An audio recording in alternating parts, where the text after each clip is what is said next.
Welcome everyone to Haven of Horror. As always, I am Subject.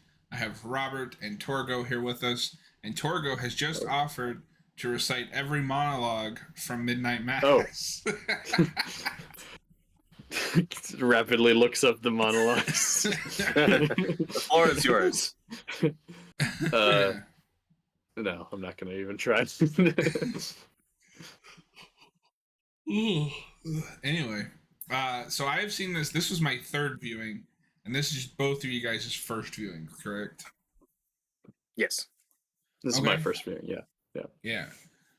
So Noah, kind of give us your first impressions, what you knew of the show going in, and how you feel about it after, and is it what you thought it would be?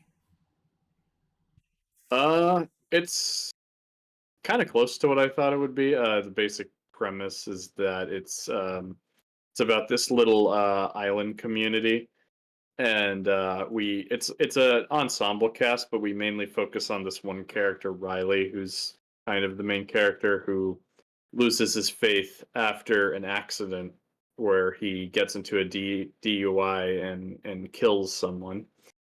And that person that he kills ends up haunting him throughout the rest of the series, quite literally. But he returns home, and as he returns home, the town preacher was on like a pilgrimage, and instead of him returning, there's this new mysterious priest who comes in and fills in for him. And then after that,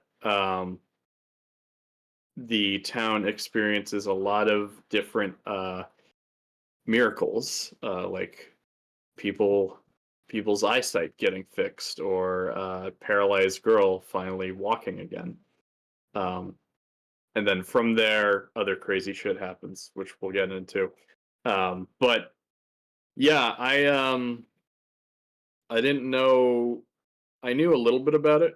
I remember when it came out, I heard a lot of good things from you, John, and like a few other people who I knew watched some of Flanagan's shows. But I had never watched the Hill House up until that point, so I was kind of felt like, oh, I should probably, like, one of these days I'll like watch all of this stuff, and this is we're doing this, which is kind of an excuse for me to do that.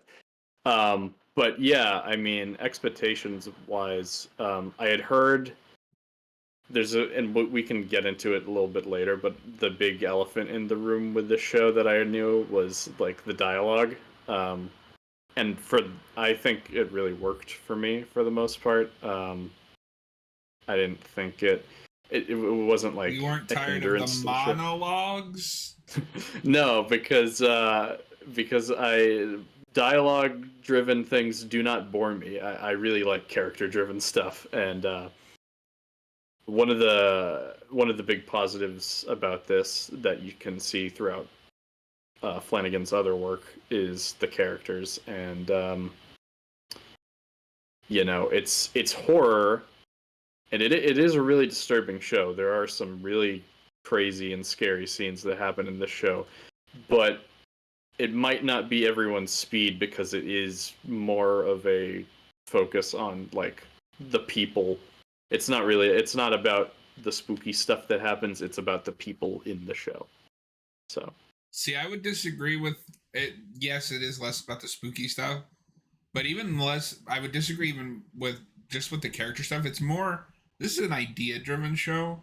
I would say that Hill House is more of a character driven show, whereas this is okay. The characters are kind of just the driving force for the ideas of the show and a mouthpiece for the idea of the show, which I think is why some people are bothered by those monologues, because that's just kind of like debating the themes of the show. But I just find them so interesting, and everyone has a different point of view that I feel is realistic. Yeah, but and I think you're right about this being more of an idea-driven show than something like Hill House. Like this is a little bit more thematically rich, and it's a little bit more like about this is about like Flanagan's attempting to say, different stuff of like deeper stuff about religion and that. But I would still say it's not very about trauma this time. It's not about trauma. It's a little bit of trauma. A little bit, but not like Hill House. Hill House is more about trauma, but yeah, I would still say this is very character driven. Like That's you get arcs and stuff for the characters in this, and a lot of the driving force of what actually happens in this show is through the characters. So there is a horror, there is like a creature type character in this show, but like Yeah, he's an angel. we'll get to that. But he's more so like in the background, like that's not. Mhm. I don't think the presence of the creature is as strong as like the actual characters. Like the show is more about two people talking in a room than, I don't know, like fighting ghosts or ghouls or something like that. Ghouls. Ghouls. So I will say we are gonna end up going into full spoilers, so we will be revealing details about this show. If you've not watched this, go watch it, then come back. But we'll leave it spoiler free for these first impressions. Which Noah has like the longest first impressions that I've ever heard, but it's okay. No, we I didn't appreciate prepare it. a statement. Yeah. Robert, so this is the one that you told me you were looking forward to. Yes. Did you know anything going in? Did it live up to your expectations? And how was your first viewing overall? I really liked it. It sounded right up my alley. Unfortunately, I knew some spoilers going in. A big I one did I'll too. get into later. But I mean, we're allowed to talk spoilers now, so we can just say that it's a vampire show. It's a Yep. secret vampire show, and it's really cool. And I love this type of take on vampire. But I'm gonna meet you guys in the middle and say this is a show about characters driven by ideas. I'm gonna Yeah. say that's what it is. Okay. Because this I mean, isn't to be just. fair, I said the characters were just kind of mouthpieces for the ideas. But they're characters driven by that stuff, where it's not just characters in a situation and how they do it. Like, you don't really get that until the finale, like, like a zombie movie or something. It's characters informed by their beliefs, by their upbringing, by what they think, and they're wrestling with what they actually think versus what they've been taught to think. And that's all the stuff this show is getting into, and it's really interesting. I liked it a lot. I have a couple qualms with it that could change on another viewing. Because we recently reviewed Haunting of Hill House, and I will say overall, I think this is a better show than that, or a better written show than that. But I prefer Hill House. Hill House is going to be the show I go back to more. Though this show certainly resonates with me on many levels in many areas. I think it's very good.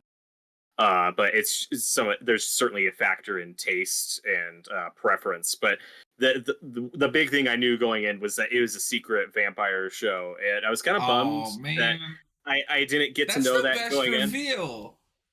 But also, I knew that comes too. it also comes faster than I was expecting.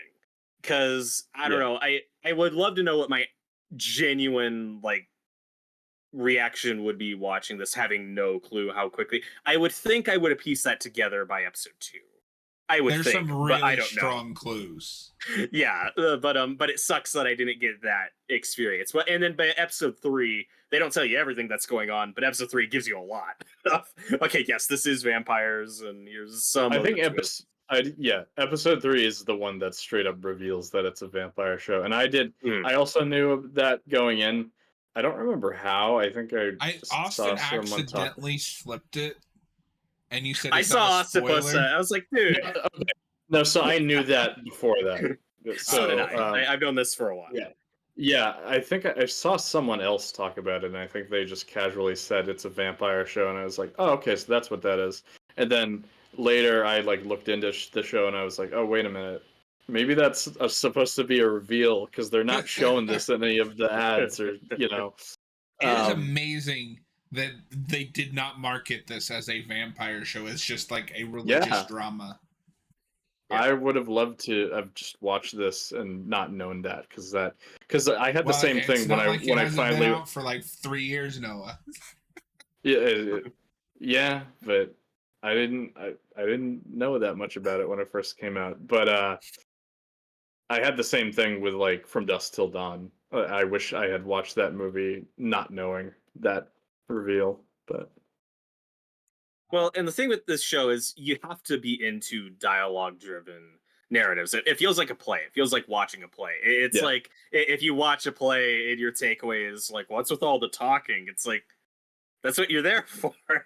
But I get it. Like, you just have to know what you're getting yourself into, because I'm glad they didn't spoil in the marketing that this was vampires, but I also think there was a degree of false marketing. Like, if you look this up on Wikipedia, and it describes it as like a gothic supernatural horror show, and it's like, I mean, I guess that's accurate, but gothic wouldn't be like the first word that would come to mind for me. Maybe, but gothic, like, I would call this a drama, like, first and foremost. Like, you got to know that. Like, if you can't just sell this to someone as a horror show and expect like a Hill House experience. Like, this is not a thrill a minute, edge your seat, scary entertainment. Like, there is a lot of disturbing, unsettling subject matter here, but in terms of the spooky, scary stuff, like, those moments are few and far between from just character stalking and relationship drama.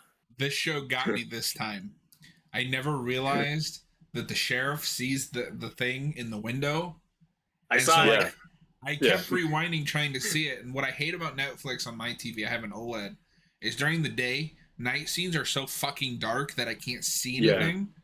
So I like paused it and I'm like looking for it, and then I saw it and it startled me because I wasn't part of it was like not expecting it to actually be there, and maybe it was just like messing with me as an audience, you know. Oh, like the character sees something there, but there's nothing really there. But no, it was there. And I think that's what makes these shows special. It's just everything is thought out. There's no shortcuts taken. But we talked about this last night when you'd only seen, I think, the first 4. I think I agree with you at the end of the day. I do prefer Hill House, but that's because with Hill House, the characters stick with me. You know, Theo, Luke, Steven. With this, it's the ideas that stick with me. None of the characters really stand out to me. They're all good. They're all interesting. But I won't remember them like I would, you know, Theo or Steven or Luke, personally. Yeah, well, that show's also structured differently, where most of that show is like, here is an entire episode about this one character. And you get that a little in this show with a couple of characters, but it's mostly a more traditional ensemble piece where kind of everybody gets equal screen time. There's like 10 or 12 like main characters. Before we want to move into this is just a thought I had, and I don't know if I even agree with this. Do you guys think that the first 3 episodes could have kind of been condensed into maybe 1 or 2 episodes as just setup before we start to get into the main, like, what's going on? I didn't have issues with the pacing. Maybe. No, yeah, see, I really like slow-paced, slow-burn TV. Like, one of my favorite shows of all time is Better Call Saul, which is much slower than something like Breaking Bad. And it's mostly like people talking. So I was fine with that. I can see why that wouldn't appeal to some people, and I have heard from some like reviews and stuff that a lot of people did have trouble getting into the show with like the first few episodes. But no, I mean, I've also had friends tell me that they couldn't get past the first few episodes, and all of that, and the first like 3 are just really just set up to get us kind of into the main plot. I was pretty hooked from the first scene. I didn't have any issue getting into it or being invested. Like, I thoroughly enjoyed the experience with this. I wouldn't say I was hooked the first episode the first time, but it wasn't like Hill House where I had to start it like 3 times to really get into it. I was in it, but I wasn't hooked until we'll get there. But you know the scene with Riley. Oh wow, that far in, huh? Yeah. Oh wow. It was a second viewing that I really like. I was like, oh no, like this is special. This is the best Salem's Lot adaptation that's not actually adapting Salem's Lot. He already did a vampire thing with this, and I don't know. That movie's probably also going to be trash. It's been on the shelf for years. Maybe. But I think that's why Flanagan is such a good adapter of Stephen King's material, because they both have that sensibility of and as thematically rich and like more like about ideas as this show is, I still think it is a character-driven show. And well, I'd say maybe the Hill House characters are a bit stronger and a bit more likable, Like, I love that entire main cast of that show. Um, this one here, I didn't really dislike anybody except for one notable One exception. person. Well, So yeah. let me ask you guys this. So Noah and I were talking, and this isn't. I don't think you can go episode by episode with this like you can Hill House, where Hill House is just like per character. Do you guys want to start with characters and then kind of move into plot and themes? Yeah, I'm fine with going anyway, but yeah, if we do episode by episode, we're gonna be here all night. So let's just. So I want to start with characters. arguably the star of this, in my opinion, which is I'm gonna butcher this. Hamish Linklater. Hamish. I think it's Hamish. Hamish. Yeah. As Father Paul Hill. Father Paul / Monsignor Pruitt. Yeah. Holy crap! This is one of the best performances in like the last decade that I can think of. He is amazing, and his psychology is so. I can't tell if it's twisted by the vampire, and like he legitimately thinks that he's doing good because he's under the thrall of the vampire, which I guess is one thing you could maybe throw at the show as a criticism. Is I don't understand the vampire other than it goes by basic vampire rules. Like, does it want anything other than food? Is it sentient? Like, can it talk and think, or is it just like a zombie for blood? I like that. That's all kept vague. I wouldn't say that's a criticism from me, but yeah, you can read into a couple different things with it. Yeah, I don't know if it bothers me. I was just kind of throwing out an idea there. Yeah, no. And some people might have a problem with that. And I like that he's not a cartoon villain. Like by the end, he regrets what he's done. Yes. Yeah. So, but let me ask you this: do you think he regrets it because he realized he did a bad thing, or do you think he regrets it because he gave these people a gift and look what they did with it? No, I think he regrets. I think the former. I think the former. I think he realizes that he did a bad thing. So, I don't think that this guy is being controlled by the vampire, or as he calls it, the angel, at all. Because what happens in this show is the preacher who you think this Father Paul character is a new guy, but it's actually Monsignor Pruitt, the priest that went on the pilgrimage. Yes, yeah, and he wandered because he had dementia. He wandered away from the group and then stumbled upon the vampire, and then vampire bit him and made him young again. So he came back, and he's a younger character, or he's his younger self. No, I don't think that he was at all influenced by the creature at all. I think that he legitimately believes that it is an angel, and how he keeps rationalizing it. And what he says to the church is that in the Bible, when people are first encounter an angel, at first they're scared, and because they have very scary appearances. So, and I mean, the gift that he gets from the vampire is, the being younger and kind of getting like a second chance at life. I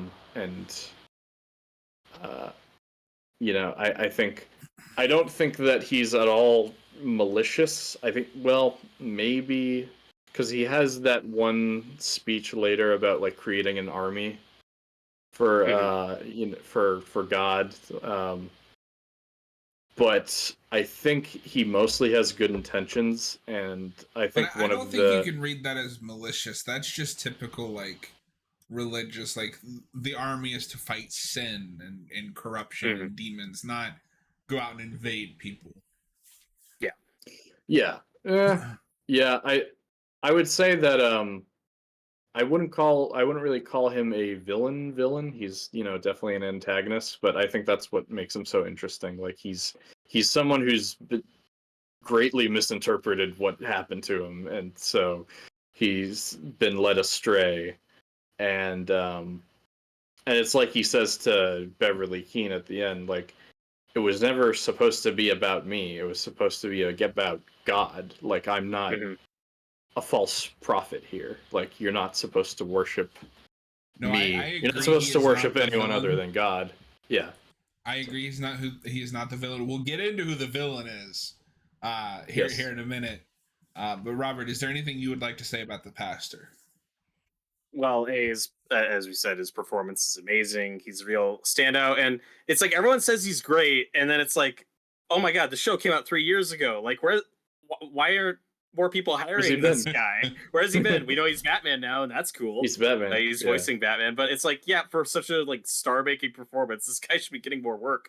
But yeah. So a twist I didn't see coming that I didn't know about was that he was actually gonna be Monsignor Pruitt, the old I didn't priest. see that coming. Yeah. I question things about that twist. I guess because that's something we haven't really talked about much yet. Is just that twist. But I was like, okay, there are some older members of the congregation here that should be recognizing him, or at least saying like, "Huh, you look a lot like But they Monsignor do Pruitt when he kind was of address younger." that. But yeah, they can't do that early on because then that would show their hand to the audience. Because then you, as a viewer, would be like, "Wait, why are they saying he looks?"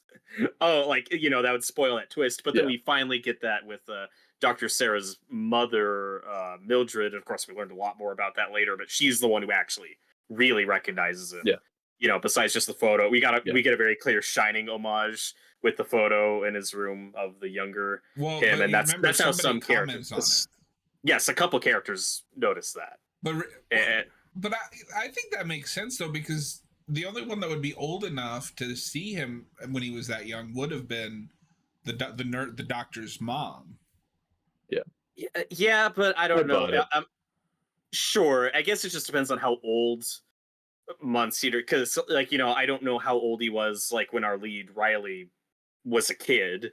Like that would have been a while ago. Yeah. So you think, but I don't know. It was gets just a something I little- was thinking about.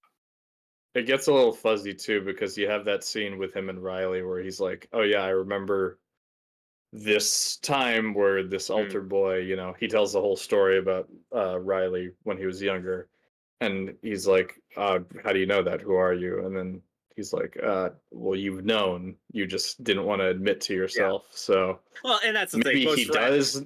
Yeah, maybe he has seen the resemblance, but he's just like, there's that rational part of him because he's kind of the most rational. He's the most rational character. That's like, in his head, he's like, "Oh no, that would be insane." And like, I think there's no way.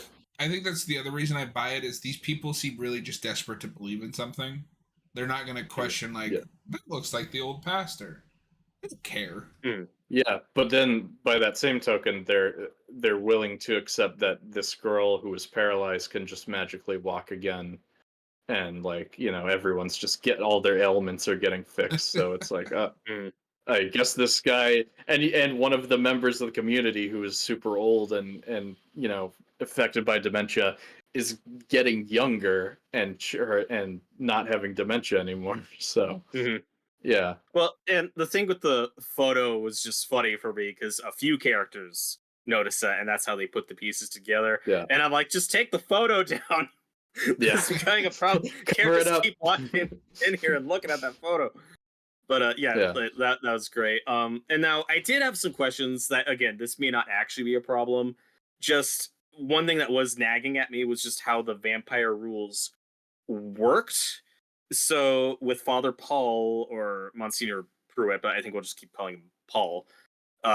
So he's, as an old man, he's attacked by this vampire, drinks its blood, gets younger, and then some amount of weeks later, he's functioning fine, and then he dies for real, and then comes back, and then that day he's like a real vampire now, where sunlight burns him and stuff. Yeah. Is there something I'm missing? No, Because I was confused by that. I was confused by that too. too. Delayed transformation because the doctor's mom is also really slow to de-age. I don't think it's necessarily he dies and transforms. I think it's the creature turned him, and then he brings it back, but he's ignored it to the point that his body is starting to break down because he hasn't drank. But it's not until he dies and then resurrects when he's like fully Yeah, a no, vampire, so because That's that's when true, something starts to yeah. hurt him. when the vampire attacks him, the vampire does cut his hand or his wrist and makes him drink the blood. I think the key is with because you see this in the big titular midnight mass scene. I think the rules are you need to die Yes. and consume the vampire blood in order to turn. To be a full So vampire. yeah, so I think when Pruitt was first attacked by the vampire, he wasn't killed by him. The vampire didn't Okay. go that far. So it's not until, but like there was enough. I guess there was enough of the blood inside of him that was like poisoning him or something. I don't really know. It's not. It is kind of confusing, but Yeah. I think this is what happens. But like, it took. He was slowly dying, but it's not until like episode 3 that he actually dies, and then after Mhm. that point, he's actually like turned into a vampire. Yeah, because all those other characters like Mildred, have been drinking the blood for weeks, but other than Yeah. getting healthier, there haven't been any negative consequences yet. It's not until they die, by drinking the poison, then they're just Yeah. full on vampires. And it just felt like with each vampire transformation, like the shift happens progressively faster for the plot to work. Yeah. But it's not. Because I was thinking about that when Riley becomes a vampire. I was like, wait a minute, why is he not able to go in the sun, but Paul was for a long time? So yeah, I was confused about that at first.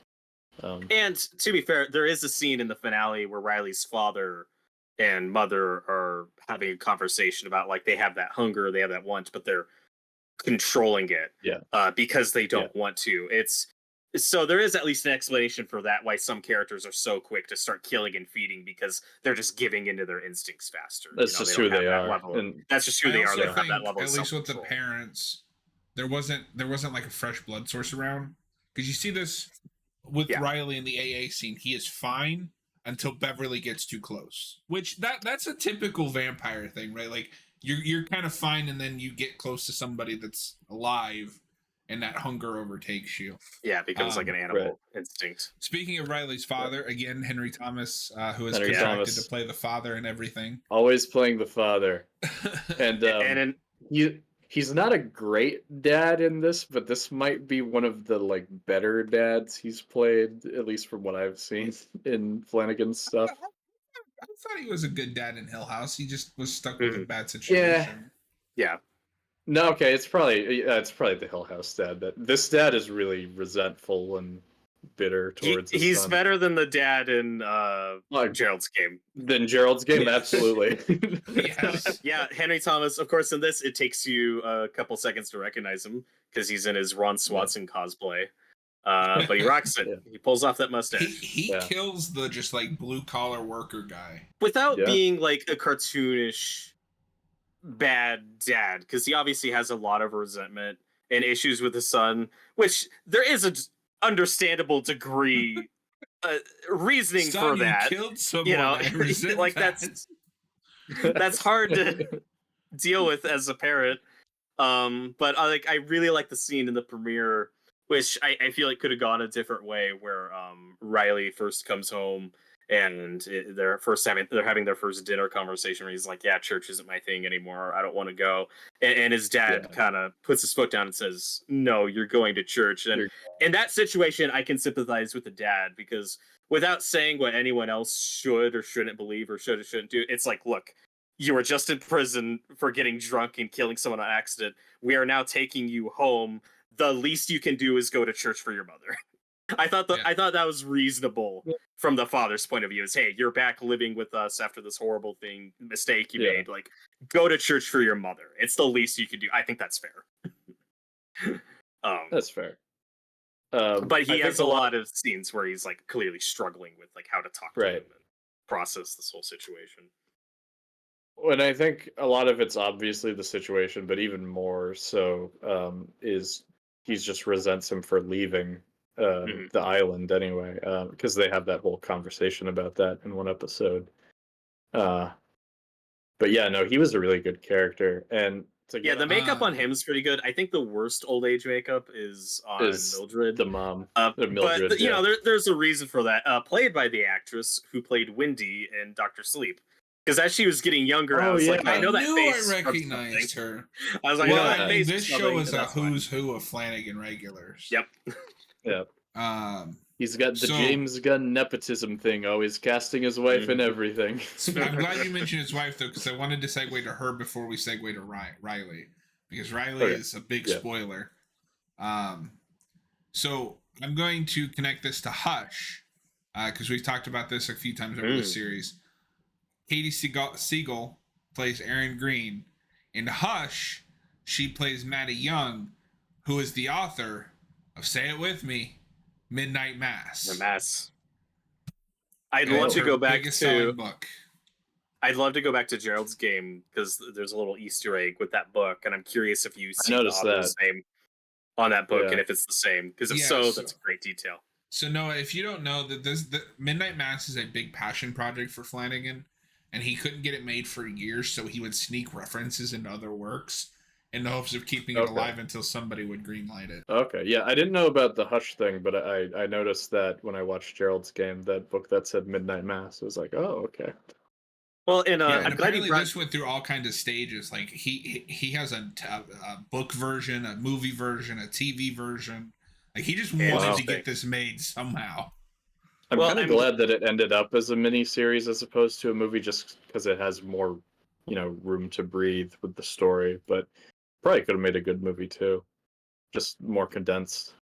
Well, Yeah. I'm glad this was a miniseries, but I'm also glad you brought that up because I think this would translate wonderfully to just as a book if he wanted to do that and publish Oh. it under the fake name of Maddie or whatever, just to connect it all. But like watching this show, it felt like reading a book in the best Yeah. way, where it's like it just feels very. It has that feel, unlike Hill House, which is very TV and very complicated in its structure. It's very visual, and this show is visual too, but obviously it's a lot more wordy than that in his other work. And A lot more I think wordy. Tarantino's done that with a couple of his movies. Like, doesn't he have like a book version of Once Upon a Time in Hollywood? Yeah, Once Upon a and Time so- in Hollywood, he does. Yeah, I don't know So, if he like- has any for his other movies though. I don't know if Flanagan cares at this point, but like if he wanted to turn this into a book, like I'd buy it, I'd read it. Like I'd there's buy just it. so many So characters and details you could flesh out and just let breathe even more. Like I would love to read this in book form, but it also works great as a show. So I googled the Midnight Mass scene in Gerald's Game. You cannot see the title, unfortunately, the author. However, it is the exact same cover, like dust print, as is in Hush. Nice. Cool. The Flanagan universe. The Flaniverse. That like The Flanagan there's the- multiverse connected by his wife. that's woven in through the Stephen King universe. It's all connected. Oh my god.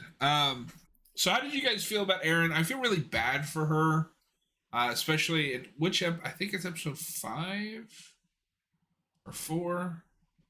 When She loses the Riley baby. dies. Oh. I think that's 4. Well, I mean that too, but we're not there yet. I mean, we're Um, talking spoilers, whatever. No, yeah, I think it's 4 when she loses the baby. Because arguably that's kind of worse. Like she at least like gets to say goodbye to him. The baby just disappears. Mhm. I think they're both pretty bad. Like, what I don't know how to measure losing your baby or watching one of your loved ones melt in front of you. But no, I really like her. I think she's a great character. I think Kate Siegel gives a great performance. I guess we can talk about some of the monologue stuff because she has that scene with Riley. She has Maybe it's probably episode- half the monologues in this show. There's that scene specifically though where it's the two of them talking about what they think happens when you die, which I really like. Which is bookended. It's bookended. I really like the first scene of that because you see Yes. there are two different perspectives. No, that's probably my favorite scene of the show. Yeah, and I think they're both very well written and very beautifully performed monologues from Mhm. both actors. The guy that plays Riley is also really good in this show. He's a lot more understated than some of the other actors in this, but so his whole perspective is basically like when you die, because he's lost his faith in God. So when you die, you just stop, and then something about your atoms being scattered across the cosmos or something like that. And then she's like, "Well, yeah, well, I think when you die, you're just reunited with your loved ones, and it's not like the stereotypical like you go to heaven and there's like fluffy clouds and everything, and it's just no, you're there with the people you love." Mhm. So, and I really like both of those monologues, and I think it beautifully communicates that they have two different distinct perspectives on what happens, and that we shouldn't really come down on one thing. Part of the problem I have with the very final monologue of that is it feels like it kind of does come down on one interpretation, but Are you talking that's about the kind of more of bookend? it. Yeah, the very final one where Yeah, we'll get she's more into that See, later. I don't mind that one because that's all in her head. We'll get into it feels. later. We'll put a I pin in guess that. we could. Okay, Okay, we don't we'll want to come. talk about it now. Okay, whatever. All right. Do you have anything to say about Erin before we move on? She's probably my favorite character. I like her a lot. I think it's my favorite Oh. performance for her. She's very sympathetic. She's very real. This is a show with a lot of, more so than Hill House, just very real people where they don't all have like super traditional like narrative arcs or ambitions. A lot of them are just kind of living day to day and are just doing their best. So, it's like the trade-off is these aren't as dynamic characters as Hill House, that don't go through as many like trials and insane stuff as those characters do. But I Until the like end. just how simple until the end. But I like how simple and just real these people are, with one big exception, who is basically the villain, the real villain of the show. And we'll If you get want to to her in a segue into minute. that, We'll get to but her in a with minute. Father Paul, part of what I didn't see coming watching the show is I thought early on, okay, he's the vampire, he's a wolf in sheep's clothing. This is all BS. I'm just waiting for that switch to happen. And then you get to the end, and it's way more nuanced and complicated than anything I expected. Because Yes. what you assume, because obviously you're super sus of him when he's introduced, like, oh, he's clearly lying, he's clearly hiding stuff. But whenever he's giving sermons or just talking one on one with Riley, like, all that stuff is genuine. Like, this guy's not a Yeah. bullshitter in terms of like relationships and faith Yeah. and stuff. Like, he believes the things he's saying, and like you guys said, he is not like a one note villain by the end of this. Like, he is No. so much more complicated than you No, I expect. kind of had the same thing you did, where I was like, "All right, what's up with this guy? He's clearly like plotting something. What's it gonna? Mhm. What's it gonna? What? I'm waiting for the When's other the shoe shoe to gonna drop." Yeah. Right. Yeah, but you get those AA scenes with Riley, which are like very genuine. Like, he seems like a guy who actually cares. So I'm like, oh, okay, so what is gonna be his deal? Like, because I kind of like this character. Yeah, and I still still wasn't at this trusting him. point. I still was not trusting him. He's my No, I favorite was character. still. I'll just say it. He's the straight up. best character. And I was still like, I don't know what to think about this guy, because I know that there's going to be a thing with him. But yeah, by the end, I don't think he turns out to be the main villain. And I think one of the things I love about this show is, like I said earlier, there is no clear villain. I think everyone is just, there is just like a genuine person. Mhm. Yeah. So I mean, one we'll thing I talk did about the want to one mention, person I later. do want to bring up before we transition over. Erin also feels the most Stephen King out of any of them. In a lot of ways, she feels a lot like Beverly from It. That I could see. Yeah, An abusive parent ends up marrying her parent. Does any of this sound familiar? Yeah. Yeah. Since you both for sure. brought it up, and I do just want to say, in case anybody didn't catch it when we post this, since Robert, you mentioned Erin's your favorite, I will say I think the pastor is my favorite character overall. I find him very interesting. And my favorite scene is probably the AA meeting right after Riley is attacked, I think that's his best performance right there, where you finally see him crack a little bit. Don't bullshit me. It's an angel. So you both mentioned it, but the main villain of this show might be the most hated character in fiction. God, I hate her. I hate her so much. Karen. Bev Keane. Yeah.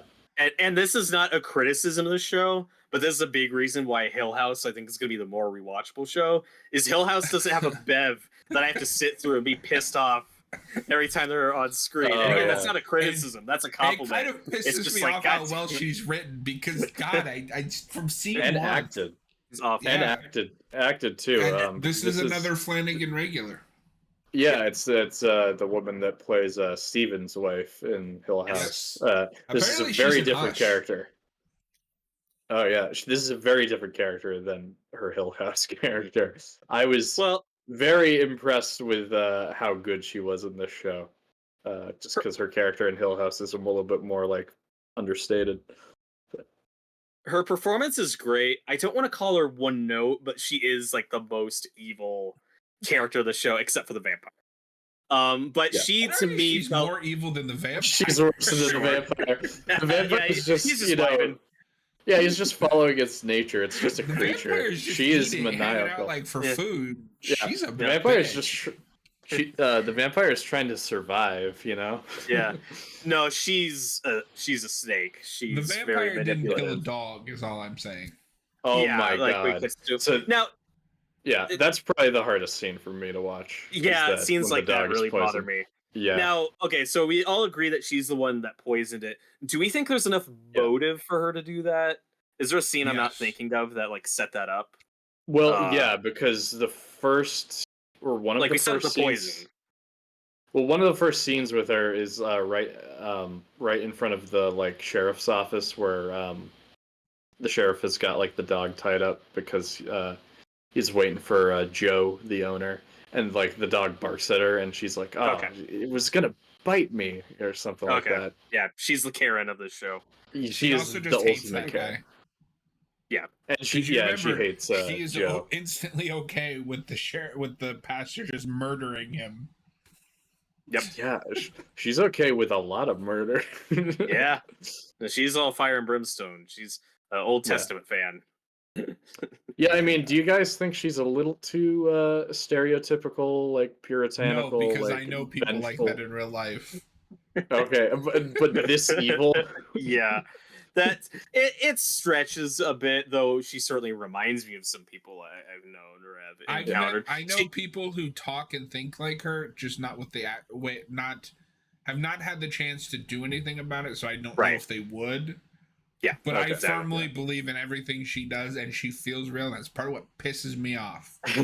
I don't know. I also think she's believable. Yeah. Okay, like she feels the most like a movie character to me.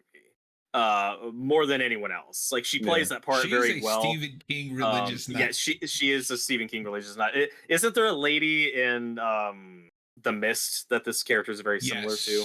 Okay, yeah. So I definitely got Stephen King vibes from her. Like she feels the most movie character to me, whereas like I said, everyone's a lot more just simple and grounded. But again, that's not necessarily criticism. Yeah. It's necessary for the story to have a character who goes that far, especially with where we go with Paul.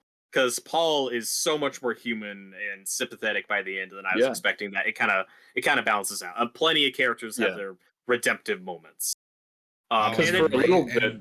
Well, this is Noah's favorite character because she's just blatantly racist. Oh god, that's not. That's not true. No, that's not true. But no, because for a moment or for a while in the show, you kind of assume that she's just like Paul's right-hand man. Or like she's like the henchman, the number two to him, and he's the like one behind everything.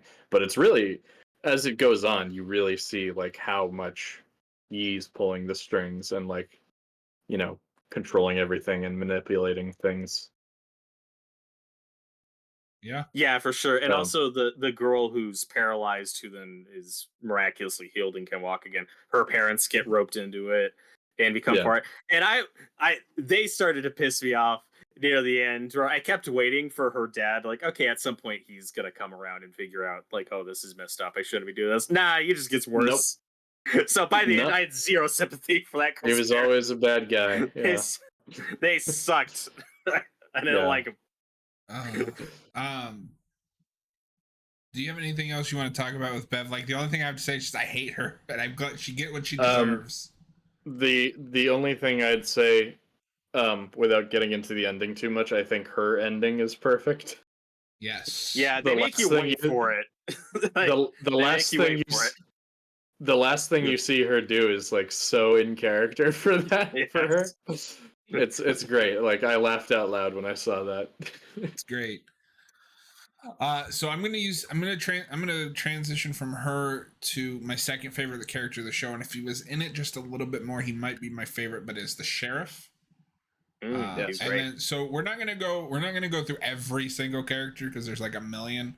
So let's do the sheriff, and then we'll do Riley, and then we'll kind of move on into focus on the like important characters. Yeah. Then we'll move on to, I guess, kind of the meat of the show.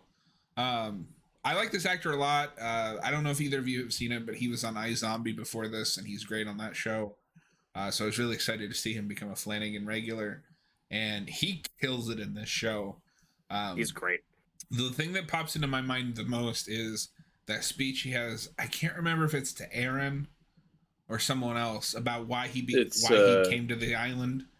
Sarah. To the doctor. Yeah, to the doctor, Sarah. yeah, where he he becomes a cop, and it was around the time of 9/11. Mm-hmm.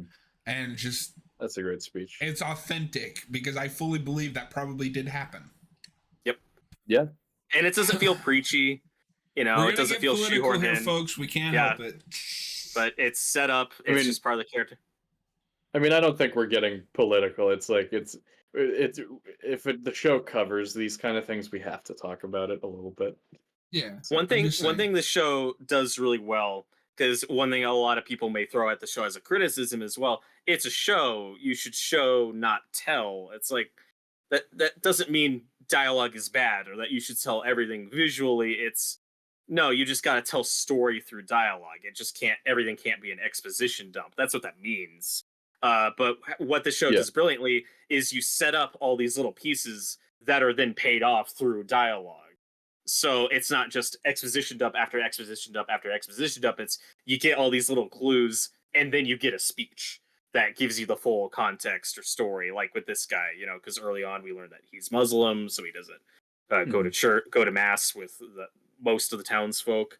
And there's this great, like, just subtle bit of racism implemented through different characters. Where some of the older racism is great. No, but as a plot device. As a plot device, and with a character like Bev, who constantly refers to him as Omar Sharif, famous actor, which is clearly, obviously, a reference or a dig that a lot of older people would make. But then we see some of the younger characters, the teenagers, refer to his son as Aladdin. So you just get these kind of cult where it's like, those teenagers probably don't know who Omar Sharif is. So it's just great little subtle details. Yeah, he's in a bunch of stuff back in the day. He's in Top Secret, which is a wonderful movie. Oh, I love that movie.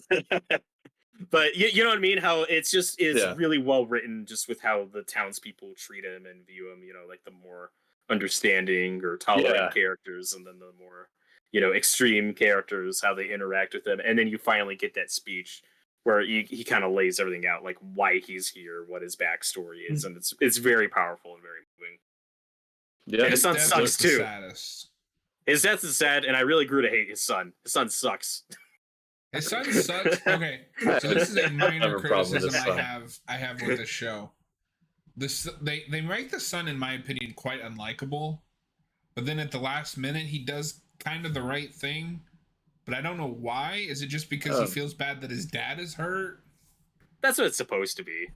Yeah, I mean, well, and he sees all the crazy stuff that's going around, and he's like, "All right, I can't keep doing this." I don't think drink the Kool-Aid. I don't think his son is unlikable. I think he sees all the miracles and crazy, good stuff that's going around in the town, and he's curious about it. I understand it, but obviously his dad is the one that's in the right. Mm-hmm. Well, and to be fair to the kid, and He's also just a I'm kid. sure is he's a teenager. He wants to fit in. Being a Muslim on this tiny island full of ignorant white people can't be easy.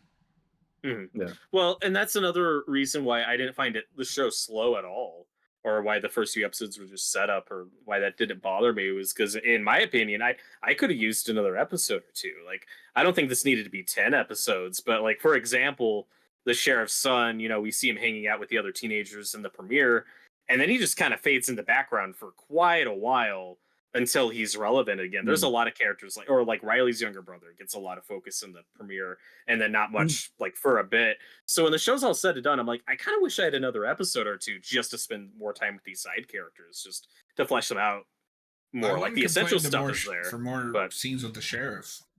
yeah, sure. I mean, like I said, I think 10 episodes would have been too much, but I could have used one or two more just for the side characters because I like these characters and I just like seeing them fleshed out. They're And very stuff. good. But yeah, Cher's great. And there's that great classroom scene where he's concerned about his son getting a Bible in a public school and the issues with that and the points both sides make. And it's a very uncomfortable, very real scene. That's another scene where I hate Bev because you can tell she gets what he's saying, but deliberately fucking ignores it. Yep, and that scene is very believable. And it makes me want to know what the full context of that situation was, because there's obviously nothing wrong, I think, with a library having various religious texts. Like, that's whether it's in school or not. Like, she was like quoting the Bible in class. I think the Bible was being used as like a textbook, like it was required. And like he says, like if the Bible is handed out in class, like that's a very different thing. That's a problem. And the sheriff's point is like, okay, but if somebody of a different religion handed that out during a public school session, you would be furious. And Bev says, "Oh no, I wouldn't be." And it's like, yes, you would. Yes, you absolutely would.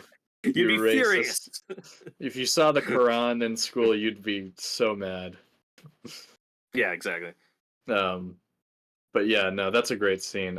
That's a really good character. It's not an actor I really knew anything about until I saw something where he was gonna be cast as Reed Richards in the MCU Fantastic Four. And when I saw that, I was like, oh, I don't know who that is. And I think someone was like, "You need to watch Midnight Mass, dude."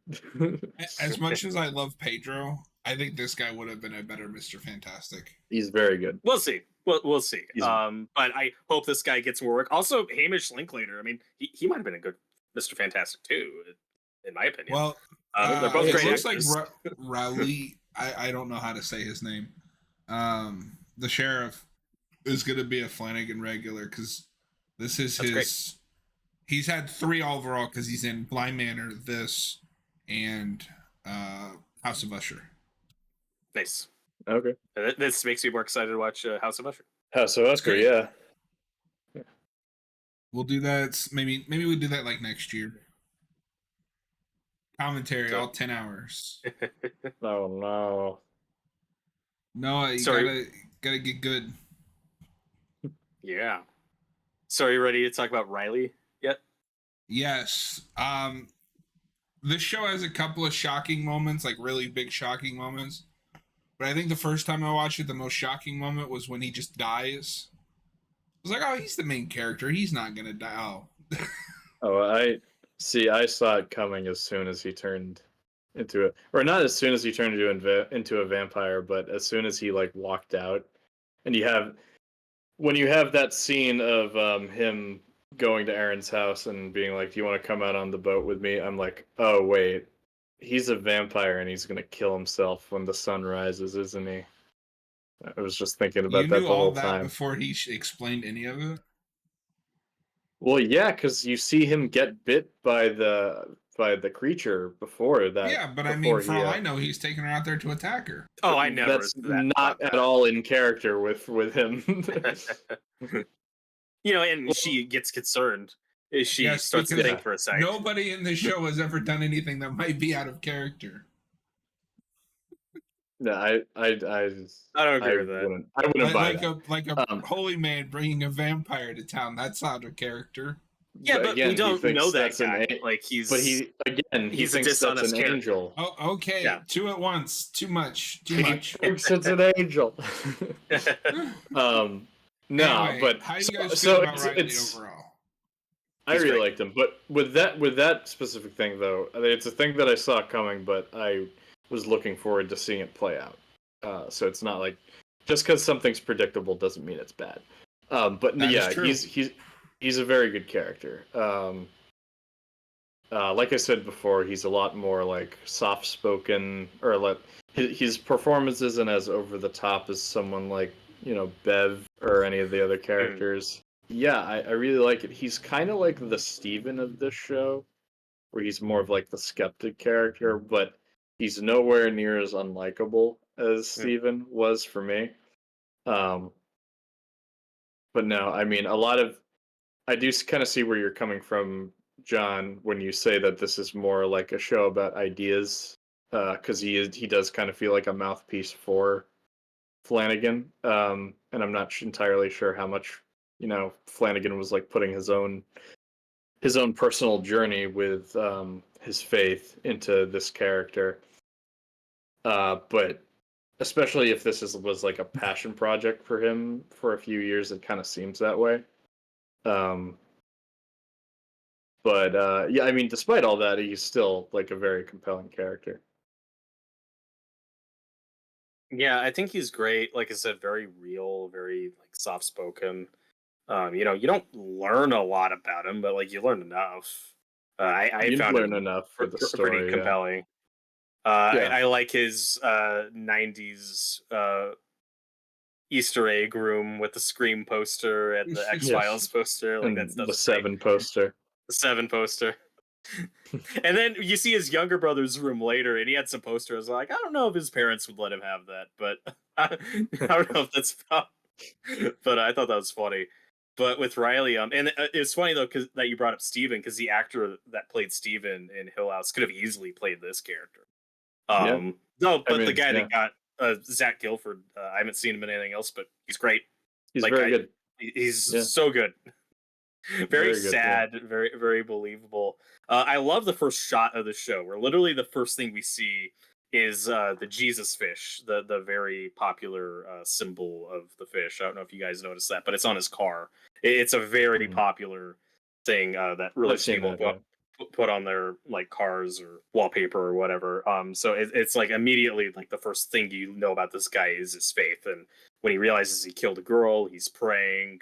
And then we see him get a Bible from his mom in prison, and so we're very quickly the paramedics like, nah, screw you. Yeah, stupid religious person. Yeah, like so his faith is completely shattered.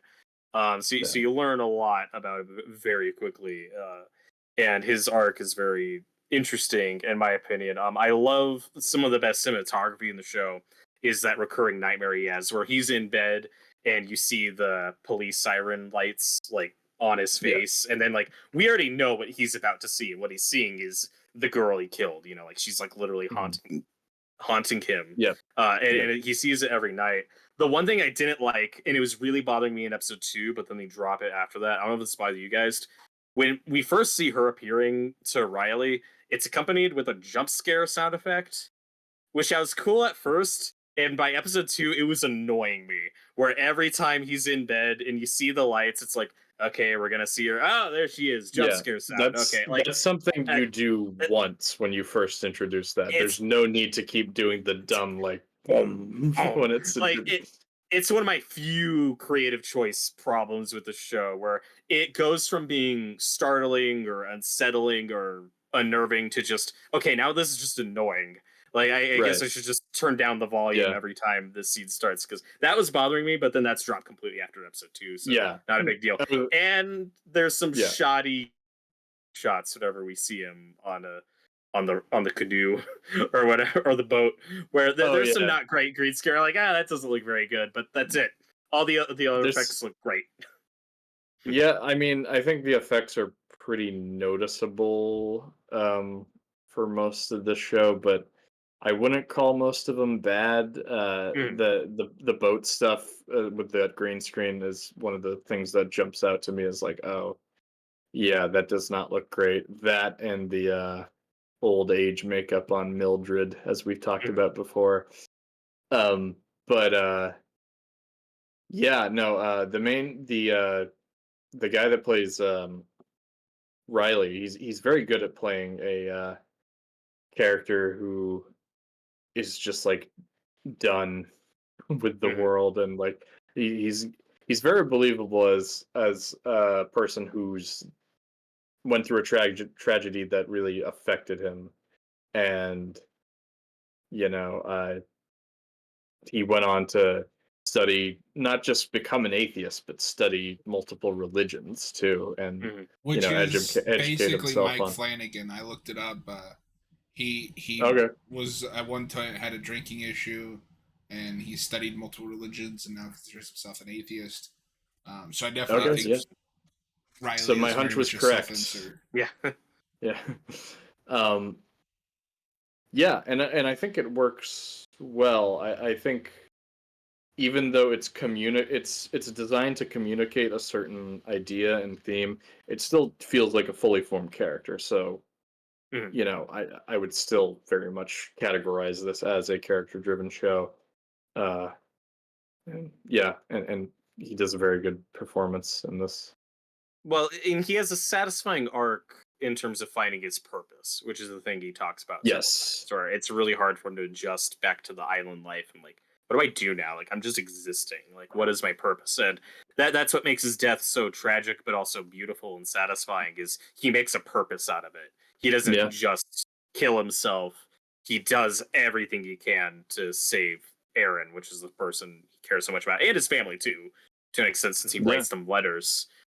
So I really like that he Well, makes a purpose out of the way he goes out. and his actions are kind of the first domino in the be in how the show is resolved, because Mm. without him showing Aaron that he's a vampire, and she wouldn't have gone back to the island, even though he wanted her to run. Mhm. She wouldn't have gone back, and then the whole like rebellion against the uh vampire stuff wouldn't have started. So in a way, he sacrificed himself to save, two people, because Well, everyone else dies in the show. Uh, also one of my least favorite tropes in fiction is when a character is trying to explain or tell a rational character something insane and impossible to believe. yeah, And in this show, it works because it's like, no, no, no. I'm going to tell you everything that's going on for context. I know you're not going to believe it, but then you're going to see something that's going to make you have to believe it. And then, even then, Erin is still in denial for a minute. She's still confused. It's very organic the way she kind of figures out everything that's going on. Like when she talks to Dr. Sarah and she's like, oh my God, I sound yeah, so crazy. And Sarah already has this weird thing going on with her mom getting younger and this hmm blood that's bursting into flames. So hmm it's like everything Aaron's telling her is just helping her connect the dots and make sense of it. right, And that's another great scene when she still approaches it from a very rational perspective. It's not, I believe in vampires now. It's like, okay, what I know factually is there's this blood that is healing people, but also making them burst into flames. Like, this is what I yeah. factually know is happening or starting to This is what happen. is It's happening. very organic. Yeah, That stuff's great. exactly. Yeah, and that stuff's all very believable too. It's not just like, oh, it doesn't feel like it's forced in any way, where yeah, Sarah has to start believing Aaron. Like you Mhm. see throughout the show, like her witnessing all these strange things happening with Mhm. her mother. So there's reason for her to. Although I don't. I know the monologues are kind of contentious in this show, and I don't have a problem with like most of them. But I think by the end of the show, it kind of maybe is one too many, where it's like every character, every conversation of the show basically becomes, all right, let me tell you a story. They Yeah. talk for like 2 minutes, But they're but so It's good that I fine. can let it slide. they're well written. Yeah, Yeah. it's mostly, that's like a nitpick. from me. And also a positive with the show being a miniseries is thank God we don't have to spend like 3 episodes with Aaron not believing or any character like Yes. I don't believe in vampires. Like that's what any other show would do. And thank God we just Yeah. bypass that. Yeah, we Well, don't had it out vampires and apparently waste don't time with that. exist like before this in fiction because none of them call it a vampire.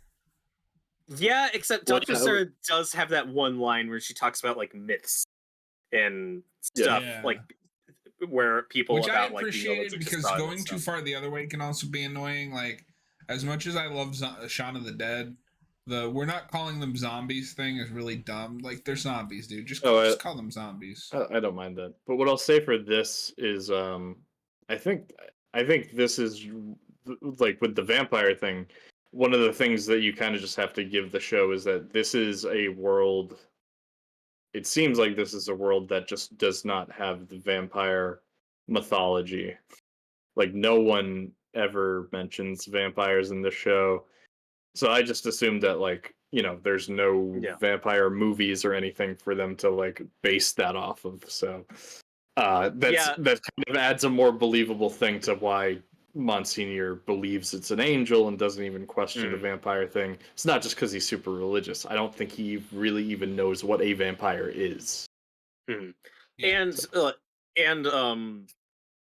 again, there are things the show doesn't explain, but I also find that it doesn't. But like when Monsignor finds, this angel or demon or vampire or whatever, like we don't know, like, okay, has that thing just been like hanging out there for thousands of years? Like we don't get any backstory for it. Yeah. And of course, like any vampire story, you start to question, like, okay, if these things are this powerful and can spread in this way, why hasn't this happened more often? Like, why hasn't this more frequently happened? But like, it's fine. Yeah, and also, how does that creature survive for so long if it's just trapped in a cave the whole time? Like, it doesn't have anything to feed off of. Yeah, but that doesn't ruin the show. That might be part of because you got to remember the first thing it does when he gets to the island is it eats all the cats.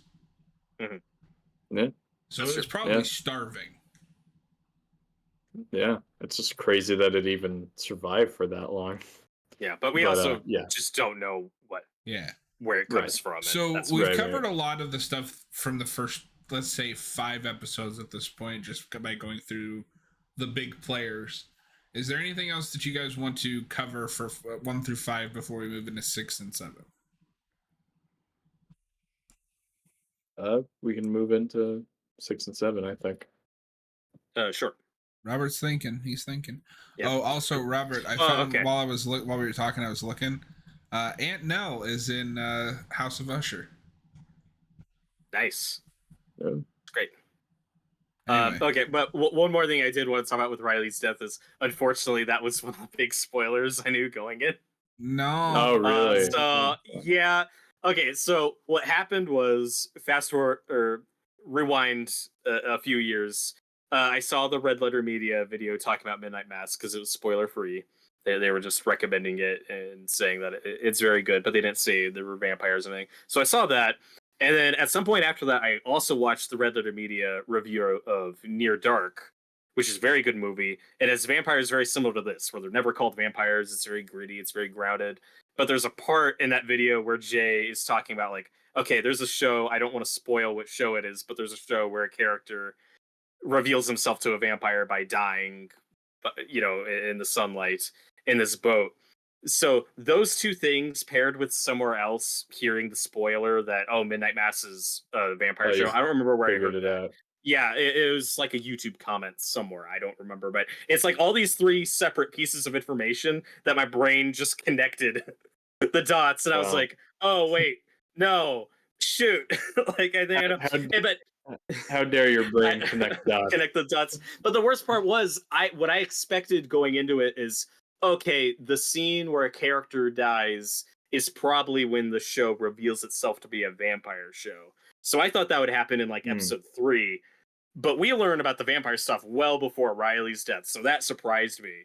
So it was a bummer where I was like, oh, I didn't know that was happening in episode 5. Dang it. Like, because that's one of the big dramatic moments. So it really sucked that I pieced that together and do that going in. Because, the the way the vampire stuff was revealed happened very differently than I was expecting, and faster, but also like I didn't realize that was going to happen to our main character. Because this is one of the great like effective examples of this is how you kill off your main character, well before the end of your story. Like from a writing perspective, that's really well done. Where we start with his POV, but then we, you know, get more and more invested in these side characters over the course of the show. So when you lose Riley, you feel it, but it also doesn't feel cheap or like it ruins the show because you're invested in Aaron and all these other characters by that. When Riley is pretty much, I mean, I'd say, he is the central character, but I'd argue it is more of an ensemble just because of how much screen time the other characters get. So I think, writing him out in that way it doesn't really affect the show negatively at all because you have these other characters that you're following. But with the vampire thing, I think a lot of the reason I was able to call a lot of things and predict a lot of things in this show is basically because I knew that it was a vampire show. So it was like early on, I was like, okay, the communion wine is gonna be blood, like for sure. Like that is That was a big question I had early on. Was like, okay, how did he make the crippled girl walk? Like, how is he doing these things? And then I think it was by episode 3 when I pieced together, oh, he's putting his blood in the communion wine, and that's like what's causing all this healing. That like that's really cool. And then by episode 4, they like straight up confirm that that's what's going on. Yeah. But I figured it out before, and that was neat. I just really love the setup and like premise of the show, where I mean, there's plenty of vampire fiction, with strong religious overtones, with them being scared of crosses and stuff like that. It's just the church is a very present thing in a lot of vampire stories. But Flanagan had like a very specific, unique approach where it's like there's a lot of stuff in the Bible about blood and of course Ash Wednesday, dust to dust and fire and light and all this stuff. And he's like, there's a lot of vampire stuff I could work in with these themes and stuff and just connect it all together. And it's so cool. It's so creative. Like this may have been done somewhere else, but I just love how that comes together.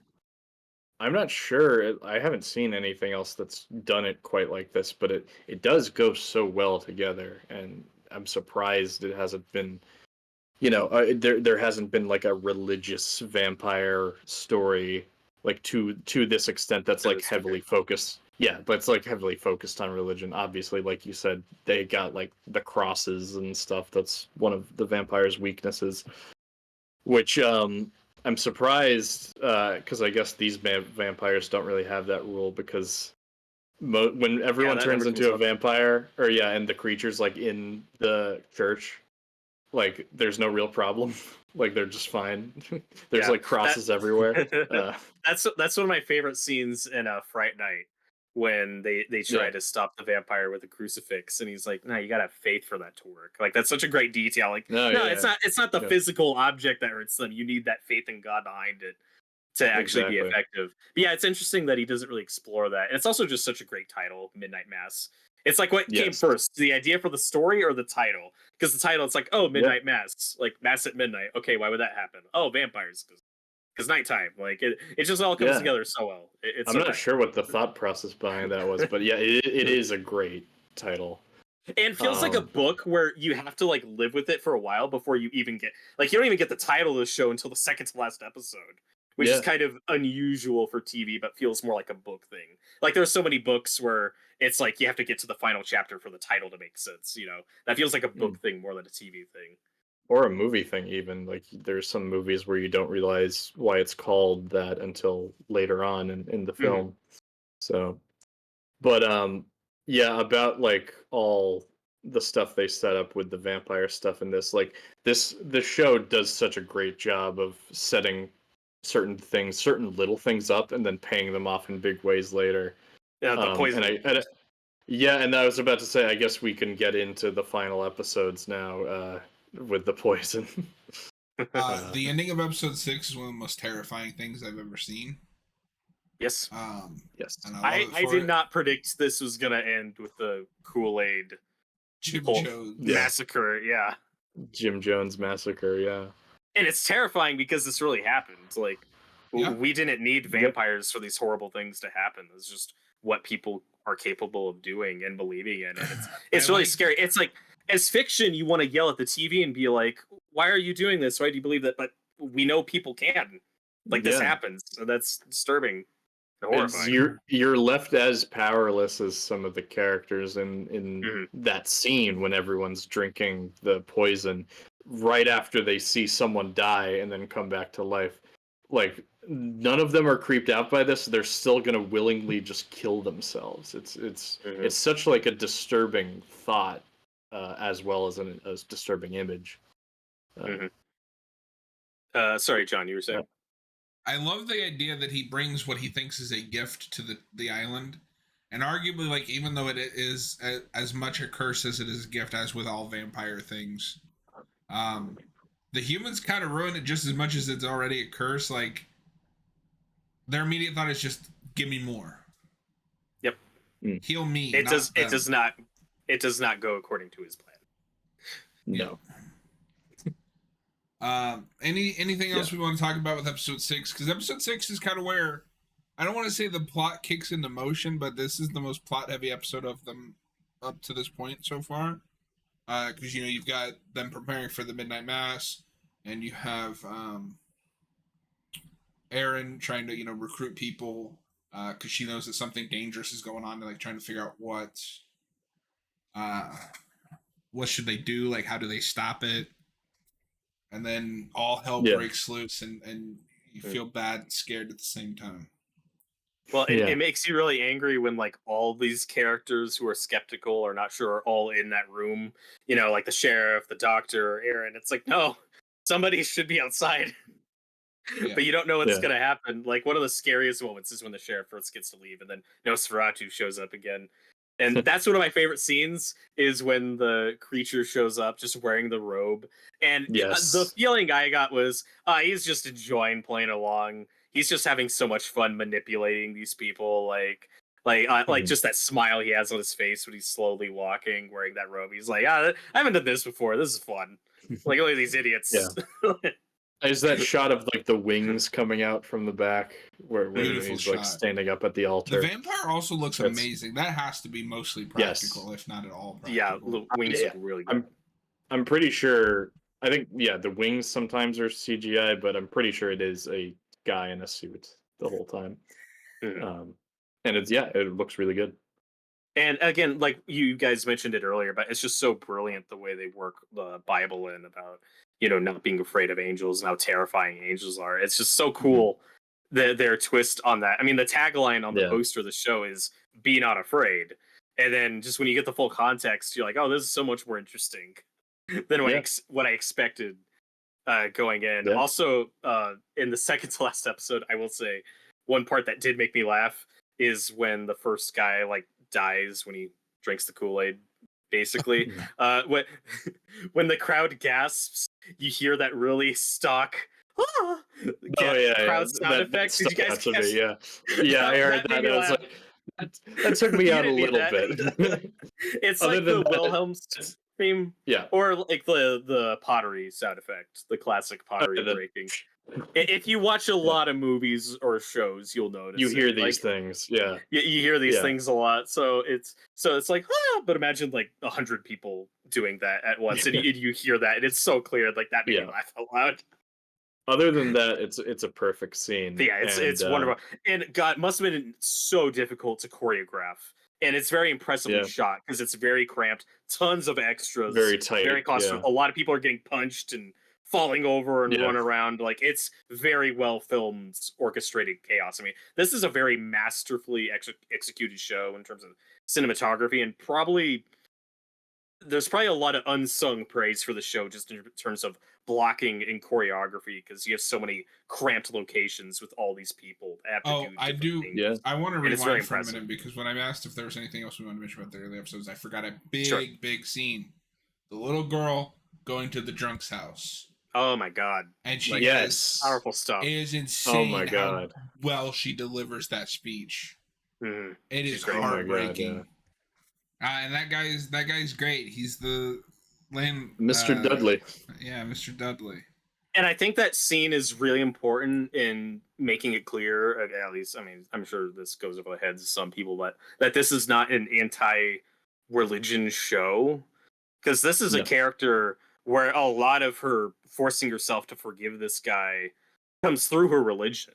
Like that's brought up, like her faith in God, and like, I don't want to forgive you, but I will. And it's this really powerful moment of growth and sincerity, and not manipulation or dogma or whatever. It's like, no, like this is a character who's sincere in her faith and is a good person with it. Like that's just a really powerful moment, I think. Yeah. And she has that line where she says something along the lines of like, the only thing that's gotten in my way of forgiving you is hate, and the only thing that's getting in your way is you. And I think after that, that's the moment where he decides to pursue AA and try to get better. And then no, he's one of the best characters. Oh, he's great. Because he really tries. And then he dies. Oh, apparently Carla Gugino was in this, and I missed it. Oh, who did she play? Oh, it just says judge. Is she the judge? When Riley's sentenced in the premiere, it must be that scene. So I don't remember if we see her. Maybe we just hear her voice. Like it's possible you don't even see her, because that has to be who she was playing. Because I was thinking that watching the show, like, oh, this is like one of the few Flanagan projects without Carla Gugino, but nope. It is her voice. I just looked it up. Okay. Anyway, is there anything else about episode 6 before we move into 7? Because we're already at like over an hour. No, we can move into 7. I mean, we can talk about it together too, because it's basically like one whole, like this whole 6 and 7 are the climax of the show.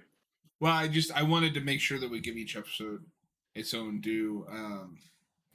Sure. The other thing I do want to mention is just I really like the Doctor's mom, especially as she slowly becomes younger and younger, and like she's got some secrets of her own too. Because the big thing we need to talk about is the pastor is the Doctor's dad. Yep. Yeah, that really surprised me. Yeah, and there's a bit of misdirection before where he like keeps staring at her. He stole that from me. He's gonna bring that. Yeah, and she thinks that he's like judging her. Because I think, and I don't remember. I guess they talked about it a little bit. Yeah, I guess she's gay. That's her. Yeah, because she has that scene with her girlfriend. Yeah. Yes. Okay. Yeah. Don't worry. But then it took me 3 viewings to get that. I didn't get that until this viewing. Yeah, it's not like made explicit or anything, but but then you find out it's because he's her father. And there was that hint earlier too. I think it might have been Joe that was like, oh yeah, because he sees the younger picture of Monsignor Pruitt, and he's like, oh yeah, you look just like him. You could be his son. Well, I guess there were some rumors that he was not entirely celibate. The only hint. In one of her delusional rants, the mom, when is asked to describe the Doctor's father, and I think she describes the pastor. But the Doctor just thinks she's having an episode. Well, and there's also like when she first sees Father Paul, she's like, she thinks it is Monsignor Pruitt, and at first you chalk that up to dementia, but no, like that actually is him. So yeah, and so that's another good thing that's paid off in this show. Like everything's paid off so well. Well, and because she's not physically able to go to church or go to mass, like he's personally going there, and of course we find out later, more context for that. But also back to the scene where keeps seeing him like stare at her. It's a double twist. Because what she says to her girlfriend is, oh, he's staring at me just the way Monsignor Pruitt stared at me. Like, oh, does he know? And so the first twist is, oh, he's staring at her the way Monsignor Pruitt did because they're the same person. And then the double twist is, no, he's staring at her because that's his daughter. That's his daughter, so right. There's layers to that. It's just great. It's such a well-written show, guys. And I did wonder with the finale, I mean, now we could get into it, but I did wonder, like, are there too many twists? Like, are there too many left turns and subversion stuff? But I've only seen the show once. Did you guys expect this to end the way it does? No. Not entirely. I was expecting this to end with like everybody burning to death in the church. So I was kind of close, but I was not expecting that at all. So because of Hill House, I was a little afraid that this would try to force a happy ending. And it's not a completely depressing ending, which is good. But it's like, basically everybody gets turned into a vampire and then dies, except for two of the kids who escape. So it's basically Mike Flanagan did Rogue One, but good. Well, everybody dies. That Rogue One is good. It really bummed me out because I was really rooting for Aaron to make it, and I was a little bummed. Yeah, how that was turned out. Her death was pretty tragic. Yeah, the one thing, one of my issues with the finale, or just a choice that I don't personally care for, is I really wish we just got to see that creature actually die, because the information the show gives us is, okay, it's got like 30 miles to get to land before sunrise hits, its wings are damaged, it's not going to make it, but they still don't show us that, so there's still that ambiguity, and I didn't need that ambiguity. I was like, just give me that catharsis, let me see the thing die. Well, that was my issue with it. Netflix thing. My issue with it was, to me, it kind of cheapened Aaron's sacrifice a little. Where if you're gonna take out Aaron that way, I want them to go all the way and like show the thing die. So that was a choice that kind of fair. I like the ambiguity of it because it kind of implies there's like an implication that this is gonna evil lives on. Doesn't die tonight. Yeah. Yeah, and like evil's always going to be a thing that exists, like you just need to do your best to, combat it, and don't be one of those Christians that uses your religion as an excuse to being a terrible person like Bev Keen. Yep. I love that as she's dying, she goes back to that night with Riley, because I really liked their relationship and their chemistry. And I think that's part of why Riley's death hit me, is because I was like, I was rooting for them. Mm-hmm. And then he died, and then she died, and her last memory is of that night, them talking about death. But I think that, I don't think that means that it falls on one end. I think that's just the character reliving that through her own memories. No, so my issue Sargo played your case. Yeah. And this doesn't ruin the show at all for me. It's more of like a nitpick thing, but my issue is more with the monologue that she has, because I liked, and what I thought that they were going to do was that she sees Riley when she dies, like you said, because that was the last good memory of him. And in that earlier scene, she talks about how what she thinks happens is you're with your loved ones. So makes sense. She's with Riley. Earlier, when Riley dies, when they're out on the boat, he looks up in the sky and he sees like the stars and stuff. So that kind of goes back to what he was saying about your body or your atoms or whatever. Your consciousness is like given back into the cosmos. At least that's how I interpreted, putting those images together. So what I thought is, okay, so he sees that, she sees Riley. When they die, their own personal interpretation is correct. But no, it's like she's got a big speech about stuff in the universe. It's a well-written speech, but but again, I think that's just her playing that out in her head. It doesn't necessarily have to mean anything. But then why spend so much time on it, and why devote a whole speech to it? I don't know. Okay, go on. I would like it to be a little bit more subtle. I didn't really have a problem with the monologues for the most part in the show, but like I said earlier, I think it became a little one too many by the end, and with that, I think they could have maybe condensed it a little, or just show her with Riley and then cut away. I think that's how I would have changed it, but maybe it works for you and it doesn't really work for me.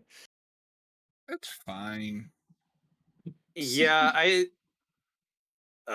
had some of the same issues you had. My problem with it is it feels too much like in dying she's kind of come over to Riley's point of view, which isn't what I wanted.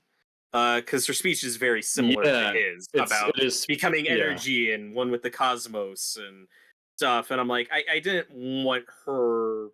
I wanted that left more to the audience. I didn't want her just right. That's kind coming of what I around to mean. his point of view.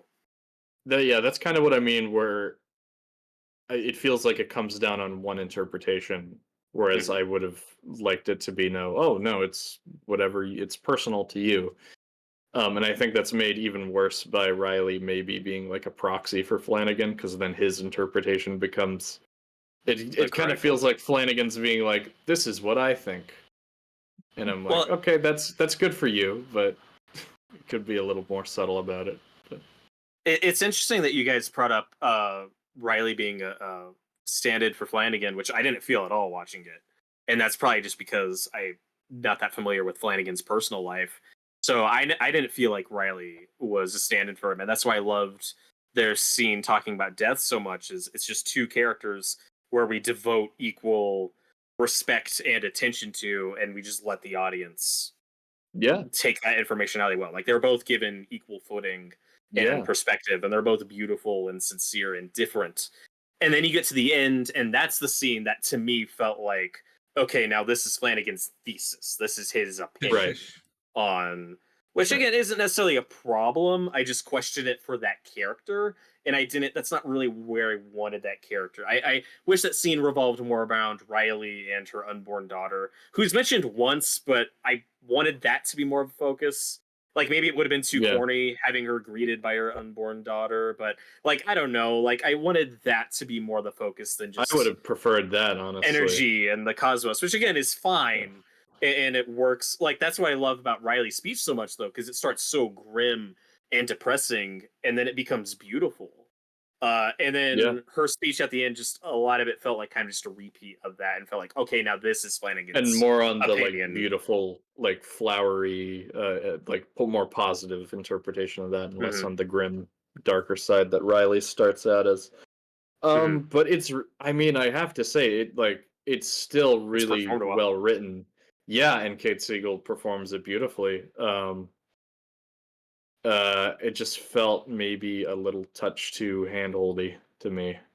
Yeah, It's my it kind of rubbed me the wrong way. I think it's better than Nellie's monologue at the I end was of Hill gonna House. I was gonna bring that up, yeah, That because I that have a felt more similar like problem with that. Yeah, more of an exposition dump than this does.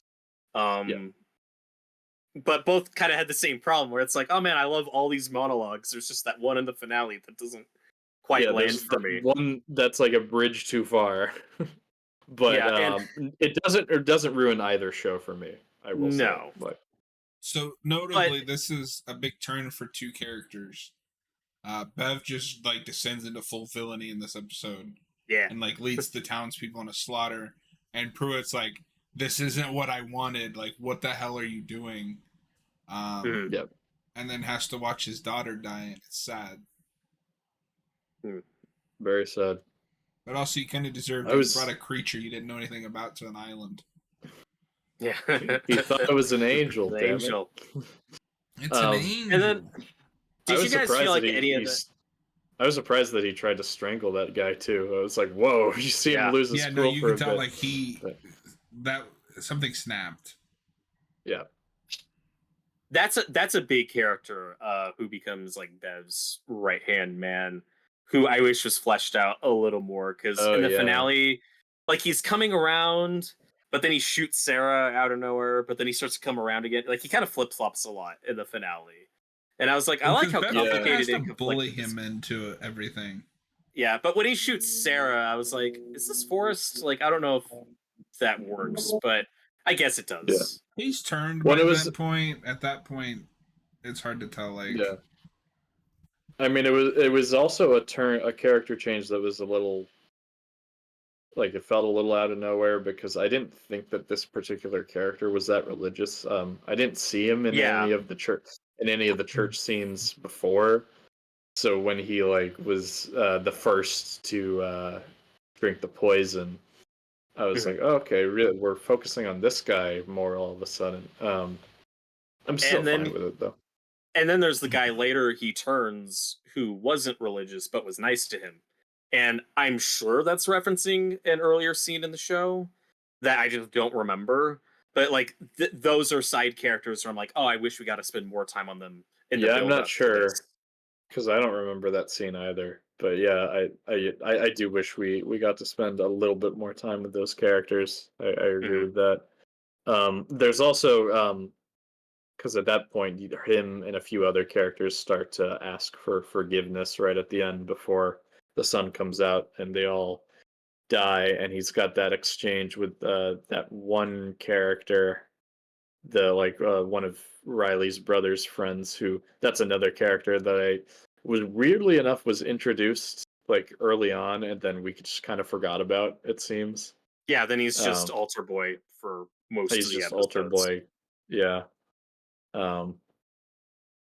And then I think he ended up being kind of a dick to Riley's brother too. I think. Yep. So, I wish those characters were a little fleshed out a little more, but I do love that final moment where you see everyone gathered together and just like I think they realize they fucked up, ask for forgiveness, and then they have that they sing that song as the sun comes up.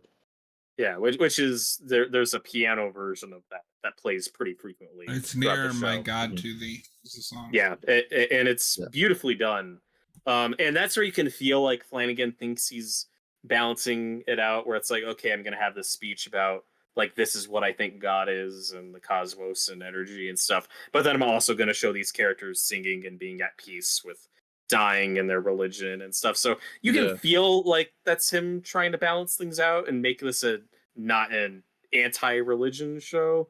But I still, with that one speech, think it skews a little too hard into one specific perspective. Because what I love so much about most of the show was just, no, these are just people and this is what they think and why they think it. And, and you just get to observe and take with it whatever you will. So I think this finale is better than the Hill House finale, but I still had some issues with it. Like I wanted to love this show more than I did, but it's still very masterfully done for the most part, and I still liked it a lot. And I'm definitely gonna watch it again at some point. Oh yeah. Same. Well, is there anything else you guys want to talk about for the finale before we move into final thoughts and a few things? Bev. Yeah, as I mentioned before, her final moment is great because as the sun comes up, she tries to dig a hole. Yeah, and I'm like, you idiot. The other thing is, second time to my knowledge, because I haven't seen everything by Mike Flanagan, but second time that rat poison was used as a plot device. That's true. Because that was also in Hill House. It's true. But yeah, no, I mean, I echo a lot of what Robert just said about the finale. Yeah, I think Robert just said like everything we needed to say in a monologue. I like doing monologues. You're so overblown with your monologues. There's one other thing I wanted to mention. With the other thing that's set up is with the creature when Erin cuts her wings. There's that speech earlier she has about her mother, like clipping bird wings, I think, something like that. So when that scene came around, I was like, oh, okay, they set this up, and now she's doing this. So it's a really tight. It's a really well written show, guys. I also didn't catch that the doctor lady is Clara Dudley in Hill House. Yeah. Oh, I recognized her. I did not recognize her. She's great. I'm bad with faces. Go ahead. So I have a question about vampire lore, because I love the final scene. That one of the last line we get is with the girl saying she can't feel her legs, that she's not like sad or angry about it. It's a surprisingly peaceful moment. Like, oh, things are back to normal. Like acceptance about where she's. I'm really glad we went there. So my question, in terms of bringing vampire lore into it, it's like, okay, does that happen because she got infected with vampirism by Father Paul, who is now dead, or did that happen because the head vampire, the creature, is fully dead? Do you think Well, that's what we're supposed to they take? set that up in the last episode. No, but my question is like, okay, is it Father Paul's death that's making her like revert I back don't to think what it's she either was, or is it the one. creature's death? I don't think it's either. It's neither one the, because they set that up in episode 6. Can you the clarify? fact that The it's sun the fact that burns she, away whatever toxin she's ingested, and if you haven't ingested enough, it will just burn away and you'll be back to normal. But if you've ingested too much, like Father Paul and them, then that's why they die. But then why hasn't she lost her legs before? The use of her legs before, because she's been in the daylight a lot for weeks.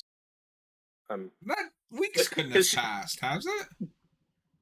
Well, I mean, over the course of the show, definitely. Yeah, it's a long time. Because she never becomes a vampire. She never dies and is reborn. So why would sunlight suddenly take away her walking ability? But see, I never took it to be from the time that she is healed, which is episode 4, to episode 7. That cannot be weeks. Maybe not weeks, but definitely days. Like, there's a significant passage of time. Well, but I mean, there's clearly a passage of time before it takes over, because the pastor was attacked and then had to fly from Jerusalem to the United States and then get back to the island before his transformation kicked in. So there is clearly a delayed period before you become fully converted, and it can't be just days. But you have to die first to fully be, and she never dies. Which she's is just probably healed. part of it, that she never died long enough for the toxin to multiply and take over. That's what I was going to say. I just didn't read that as, I could be wrong, I just did not read that as, the sun suddenly made. I mean, yeah, because when Erin goes to the doctor to tell her what happened to Ripley, she says, my mom's blood is doing this in the sun. And then she has that whole monologue about, well, maybe it's a toxin, and if there's not enough in the blood to take over the entire bloodstream, sun would just like burn it away. But if there's too much, like with the father, then you're gonna die because it's basically your entire bloodstream now. Okay, but the mother kept getting younger. Yeah, and her blood burned in the sun. She kept taking the wine. And so did the daughter. And her blood was burning. So I don't know. The doctor didn't take any of the wine, though. I don't think. Right. No, I don't. Okay. No, I said daughter. The daughter continued to take the wine. Yeah, it's not until the finale. You're talking about the paralyzed girl. Okay. Yeah. It's not until the finale when she doesn't drink. I mean, I will say it is kind of questionable. So I do see what you're saying, Robert. I do think it's mainly just because she didn't complete the process by dying. But then again, you do have a point where it's like, well, if she's going to mass every week, like she's taking in a lot of that blood. So how much needs to be in her system exactly for it to have an effect? Because with Pruitt, there is the process. I don't know if this is the correct interpretation, but I took it as there was a lot of blood in Pruitt, and that is the thing that is killing him, and that's why he dies in episode 3. Well, and the Pruitt one, it also might be stronger because it's directly from the source. Like the vampire. Yeah, and I guess maybe it's mixed. It's like mixed in with the wine. The wine has to dilute that. Maybe. Yeah. Okay. Oh, it's just a coincidence that the same morning all these other vampires die is when she suddenly loses her ability to walk. Like, you think that timing's just coincidental when the effect wears off on her? I mean, it's kind of fast. I think it would wear off regardless, but maybe realistically, based on the rules they set up, it would have taken longer. Well, but to be fair, all the other vampires completed the transformation. And also, what I'm bringing to this is, in most vampire lore stories, when the head vampire dies is when the vampire powers on those that he's infected goes away. Like, that's a established thing that happens in other media. So I'm certainly bringing that to it. Yeah, we don't have enough of how this vampire works other than the traditional sunlight kills it. Which even then, like, that starts with the Nosferatu movie. Like, that's not in the Dracula book. Like that's a relatively modern like piece of lore. Because no, in Dracula, like he can walk in the daylight and stuff. His powers are just weaker, but sunlight doesn't kill him. I don't think that's a thing until the Nosferatu movie, because that's how he dies at the end. There might be some folklore out there that predates that, but vampires are a very complicated, inconsistent thing. Yeah. with legends and stuff. But this show leans hard at like, no, sunlight kills vampires. That's the big thing we're sticking with. But not crucifixes. I mean, to be honest, I think the sunlight killing them makes more sense. Like, it's just at this point, it's too ingrained in the culture. Right. Yeah, and it works for the story. But anyway, Robert, any final thoughts? I liked the final scene and like the line of her saying, "I can't feel my legs," but she's at peace with that. I like that scene. I was left wanting more of an epilogue, where you can assume like, okay, clearly people on the mainland would know that this entire island is on fire. Like that's a thing people would be aware of. So these kids are probably going to be fine or rescued. And then like so it's like, I can't picture what it should be. I was just left wanting more of an epilogue.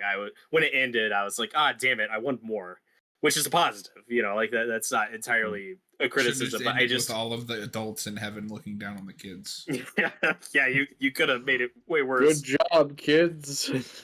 But like we said in our Hill House review, like I had issues with that finale, but I was still satisfied with where every character ended up.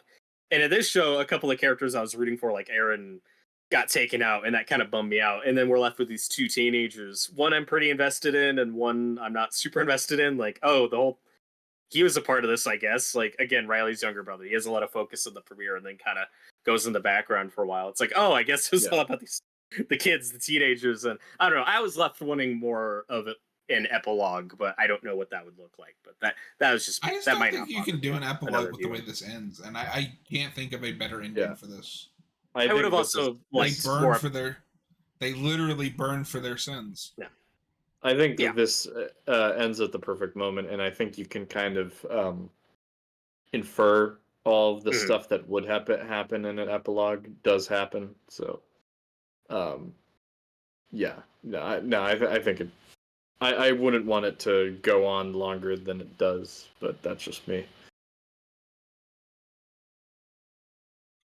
Noah, any final thoughts?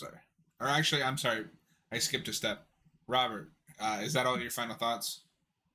Yes. Overall, I thought it was very good. I like. Give us your score, motherfucker.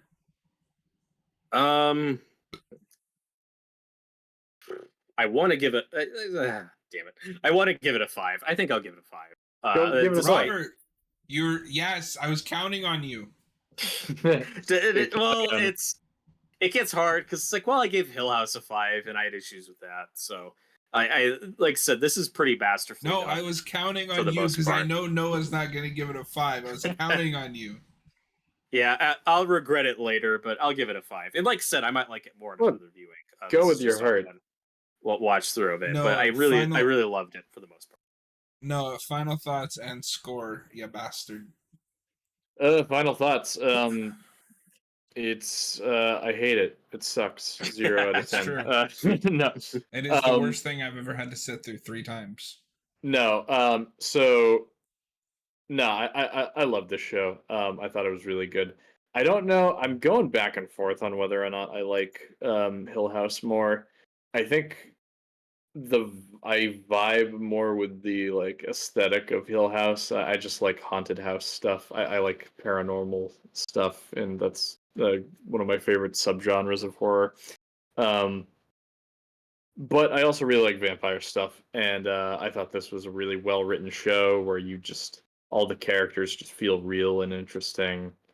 There's a lot of really well written and great dialogue that you can just sink your teeth into. No pun intended. Vampires. That I didn't even think of that. But this is I think this is one of the best things Mike Flanagan's ever done, and have not seen a bad thing from him yet. Neither have I. I haven't seen everything he's made, but I've heard good things about pretty much everything he's made, and I've liked everything I've seen. So this maybe ranks as like one of the top things. I think Hill House is probably my favorite thing from him that I've seen, and this is maybe my second favorite.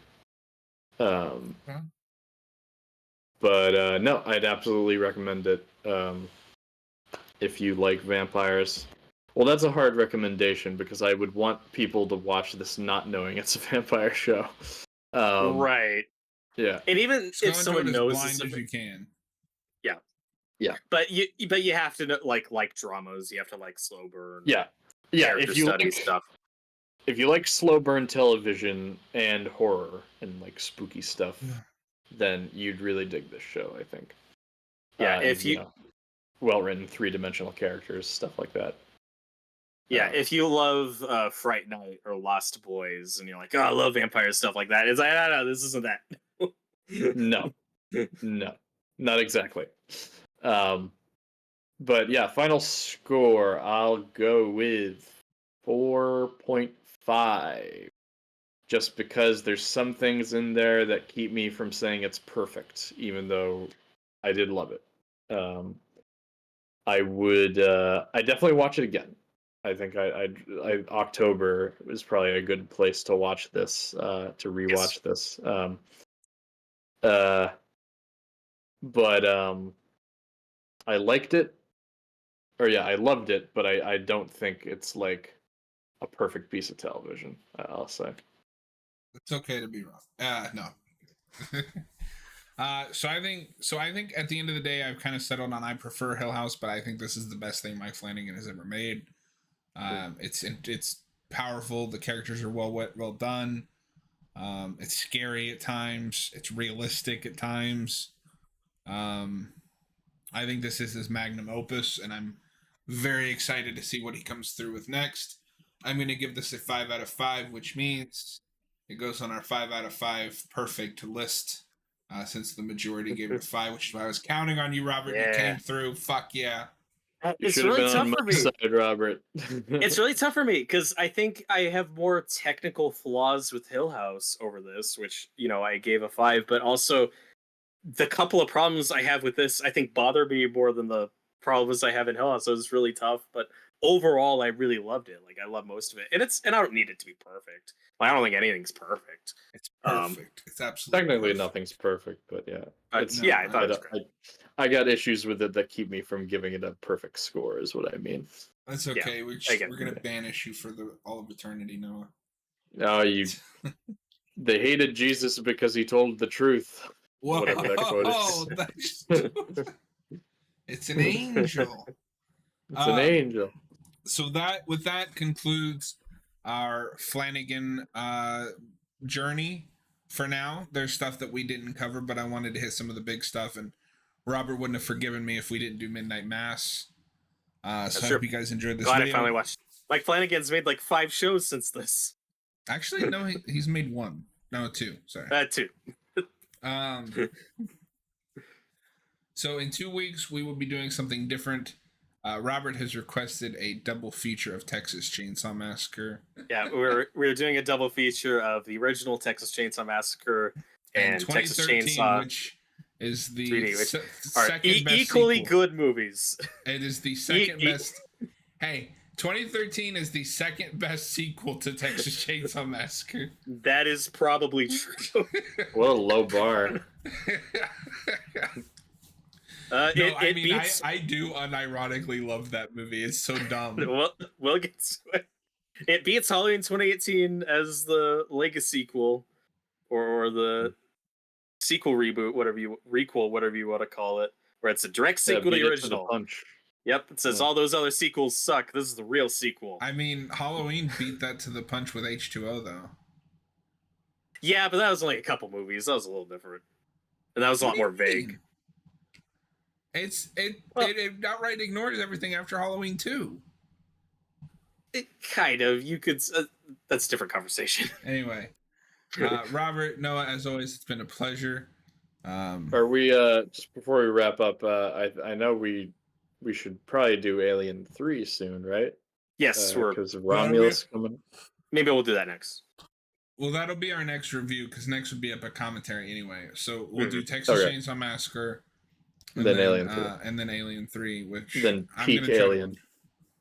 Whoa. Well, we're not doing Alien 4. I'm just kidding. We already No.